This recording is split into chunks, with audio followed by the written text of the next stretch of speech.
This is Optimal Living Daily, episode 912, How to Work While You're Dealing with Depression by Kristin Wong of thewildwong.com. And I'm Justin Malik, the guy that reads you blog posts every single day, including weekends and holidays. I don't take days off, but that's a good thing. Today's post comes with permission from Kristin Wong, a freelance writer, and she has a new book out called Get Money. You should definitely check that out. But for now, let's hear her post as we optimize your life. How to Work While You're Dealing with Depression by Kristin Wong of thewildwong.com. The alarm clock blinked and it was 7:45, 15 minutes past my usual wake-up time, but all I could do was stare. I felt meaningless and directionless, like I should just keep sleeping, maybe forever. That sounded nice. It was the only thing that sounded nice if I was being honest. I am a morning person.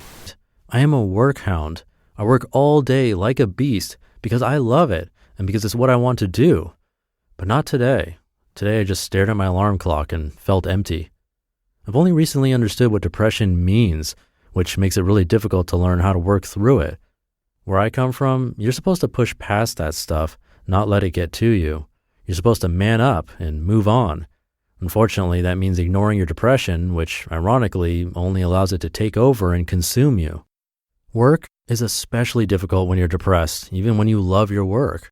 Depression is a taboo topic accompanied by a handful of judgments and stereotypes, so I wanted to put this out there. I work hard, I'm happy and optimistic, and I manage depression.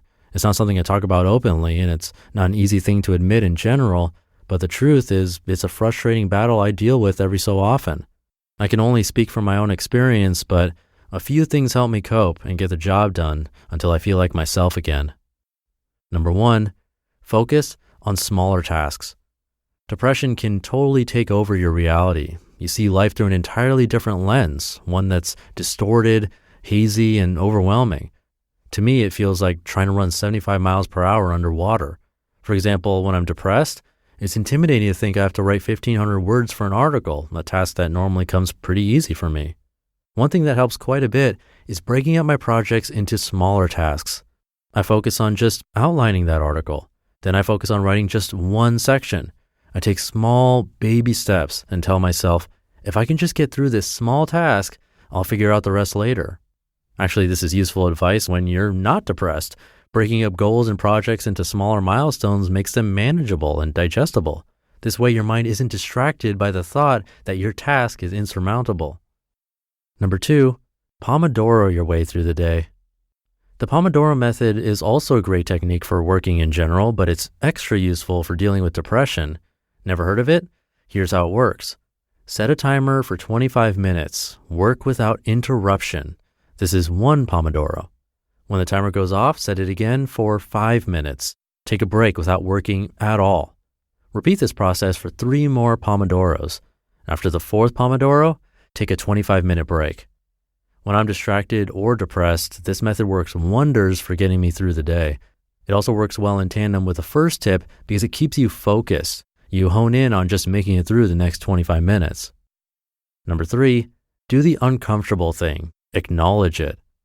When I'm sick, I usually try to ignore it because I hate getting sick. I'll keep my plans with friends, go for hikes, and keep eating the same junk until my cold or flu completely takes over and knocks me on my ass. I have a bad habit of doing the same thing with depression. Inevitably, it knocks me on my ass, which is why for a long time I had no idea how to deal with depression. It really doesn't help to ignore something and pretend it doesn't exist. Again, it only makes you feel frustrated and confused when you don't feel the way you expect to feel. This is where self-care goes a long way. Take some time to rest. If you can take a sick day or a mental health day, you might want to consider taking it instead of trying to push yourself. If you're fortunate enough to have a boss who understands, you may even give him or her a heads up. You're not looking to skip out on your work, of course, but you might not be on your A game, and if I were someone's boss, I'd want to know.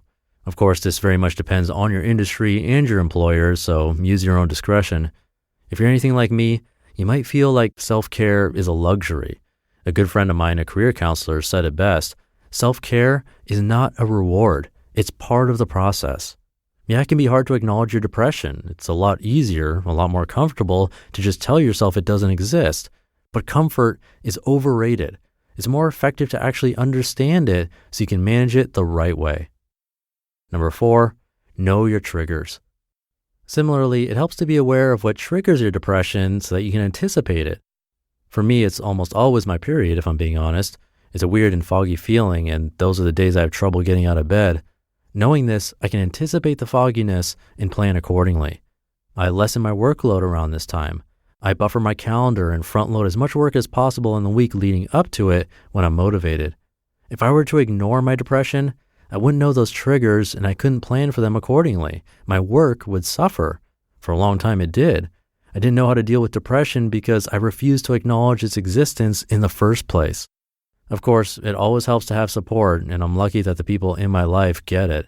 It's also worth pointing out that you have to know when to ask for help too. At some point, you might consider enlisting the help of a counselor, support group, or mental health professional. In general, though, acknowledging it has helped more than anything. It's not an easy thing to do, especially when there are so many misconceptions about it to begin with, but it's a lot more productive than pretending that fogginess doesn't exist. You just listened to the post titled, How to Work While You're Dealing with Depression by Kristin Wong of thewildwong.com. Definitely seek professional advice if you can. It's worth it. And again, she has a new book out called Get Money. Come by her site to find out more about that. And thank you for being here and listening through to the end. Have a great rest of your day or weekend if you're listening in real time. And I'll see you tomorrow where your optimal life awaits. Hey, this is Dan from the Optimal Finance Daily podcast, which is a lot like this show, except more focused on personal finance. Justin handpicks the best posts he can find from blogs and authors like Ramit Sethi, Mr. Money Mustache, and more, and I read them to you 5 days a week. So if you enjoy this podcast, come on over and subscribe to Optimal Finance Daily too. And together, we'll optimize your financial life.